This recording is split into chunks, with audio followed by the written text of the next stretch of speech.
All right, welcome back, everyone. 147, and as we get so close to the end of this legislative session down in Springfield, there are major discussions happening right now, major decisions having to be made. As we were just speaking with Lilena Estabine, there are hard decisions about who gets what funding and what laws will go forward from here. One of the things that has come to fruition is the Illinois State Legislature passing a sweeping menopause bill. And we have Dr. Susan Scanlon back with us, one of the leading menopause doctors in the United States. We love to kind of pick her brain about things. She's the president of the Midwest Center for Women's Health Care. Thank you so much for your time. Thank you for having me on. Tell me your thoughts on this bill, like what's in it and how you're feeling about it passing. I think this is a pivotal moment in women's health care in Illinois, and I really applaud the legislatures for being brave and bold and moving this forward. Nearly half the population are women, and virtually all will go through menopause. So it has such a large impact, and the impact is now. Illinois has a long history of supporting healthcare issues such as maternal health, breast cancer screening, heart disease screening. So they have a long history of supporting that in our state, and I applaud that. Well, now by them passing this bill, it brings menopause forward as deserving the same amount of attention and access to care. So this is a great day in Illinois. I'm kind of almost at a loss for words at some of the statistics here that only 18% of OBs or OBGYNs in the state of Illinois are Menopause Society certified practitioners. When you talk about women being half of the population, why is that in 2026? Well, historically, medical education has not studied menopause. Approximately one-third of physicians ever even had any education on it. And oftentimes in medical school or residency, that education included about 2 hours or two, sessions of education on it. So it's really been a fact that the physicians, the providers themselves have been undereducated. And so then fast forward to physicians choosing the field of obstetrics and gynecology, most are drawn into the profession of obstetrics. It's a joyful profession. So of the approximately 30,000 OBGYNs, there are presently this year approximately 4,000 certified menopause practitioners. That's actually only about 13% of OBGYNs. So I'm thrilled that there's more discussion on menopause over the last few years. And even in our practice, Midwest Center for Women's Health Care, we have several certified menopause practitioners. I've been a certified menopause practitioner since 2009. So this is not new to me, and this is my passion. But we even have more physicians taking the exam this year, or they just completed it and will be becoming certified. So I think this is a moving trend, and I'm thrilled about it because women will now have access to providers that are educated on this important area of medicine. And I really do feel like, I mean, you've, the way of saying, you're not new to this, you're true to this. Like, this is, menopause isn't anything new for women. Why do you think it's taken us so long to really even talk openly about it, to really just be more transparent about menopause? Well, I think it's a multi-layered question, but I think many patients are very uncomfortable discussing menopause, and they hesitate to come to their physicians. And then for this particular bill in the workplace, women are fearful of a stigma. They don't want to talk about that they have a hot flash or they're having brain fog or they're having abnormal bleeding. And so they're afraid that perhaps it's going to leverage them down. Maybe they won't get the opportunities that they need, or they be looked at differently.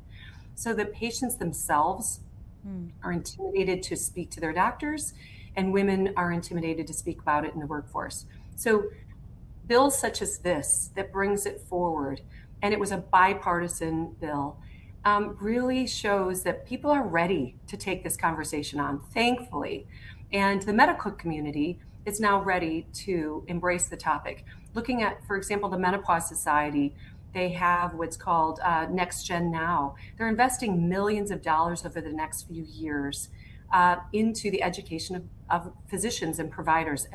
And I think that's fantastic. So I'm thrilled with what's happening. I'm glad it's now being brought to the forefront so people can be more comfortable with the conversation. So is this a beginner step in the right direction, if you will? And if so, like, what's still needed? What's the next frontier? What are you still hoping that we get to?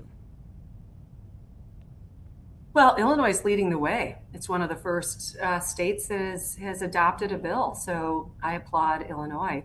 And I would encourage more states to have this dialogue because, nearly 1.3 million women enter menopause every year. And by the year 2030, there will be 1 billion women worldwide in menopause. This is affecting such a large part of the population, and it's been underserved and underdiscussed and underfunded for generations. So what's next is educating the physicians, and that was part of this bill, is to encourage more physicians to educate. So as more doctors embrace the topic and get comfortable with the topic, participate in educational seminars, I think is better. For here in Midwest Center, we're hosting an educational series starting next week throughout the whole month of June. We have 8 experts on menopause care, and I'm just thrilled to bring that information forward.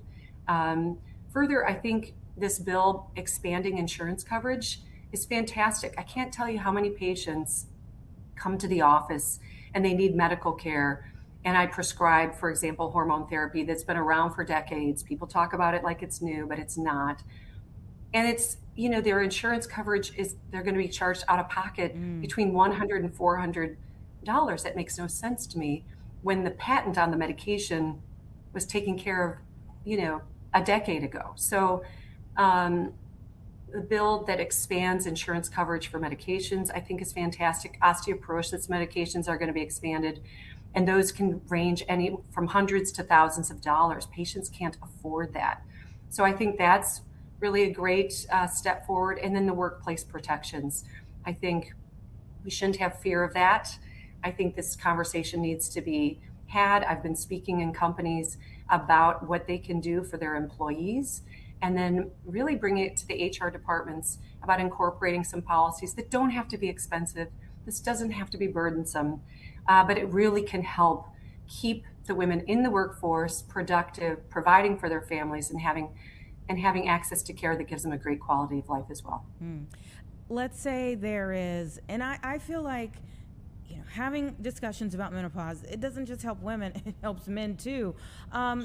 So let's say that there's someone watching who really is just unaware, uneducated on menopause. Give a brief overview, give a window in to menopause for someone who is just like, why is this needed? This type of bill, why is this needed? Sure. Well, again, it's half the population, and there's significant changes in their body that impacts their quality of life as well as their long-term health. So when they hear, I'm sure most people have heard women talk about hot flashes or night sweats, vaginal dryness, painful sex, low libido, brain fog, joint pain. Those are common symptoms, really common. And they impact nearly every woman differently at different stages of their perimenopause or menopausal transition. But it's a normal phase of life. This is not something unusual. This is what happens, and it's a normal process in every woman's body. So if they're not familiar with it, perhaps they should get familiar with it.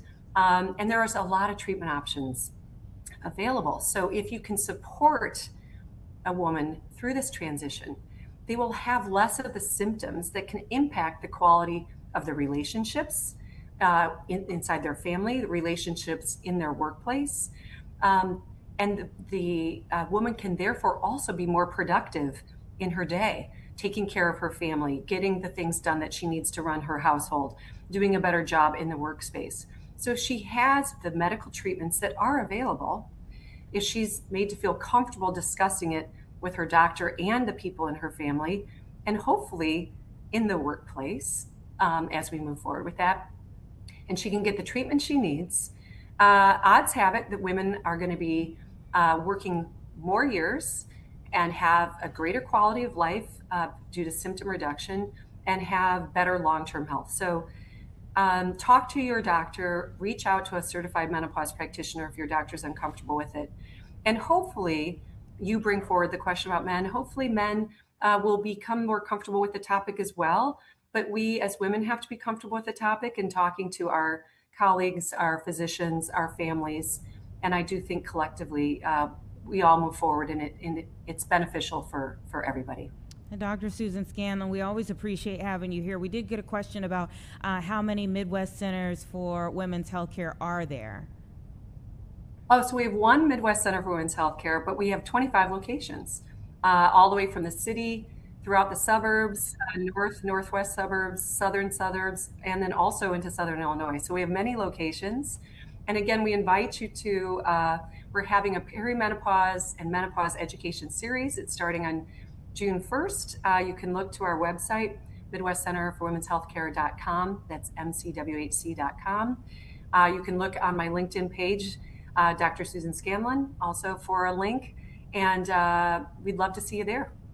Thank you so much for your time and your busy day. We appreciate it. Thank you. Thank you for having me on. Have a great weekend. Thank you for what you do.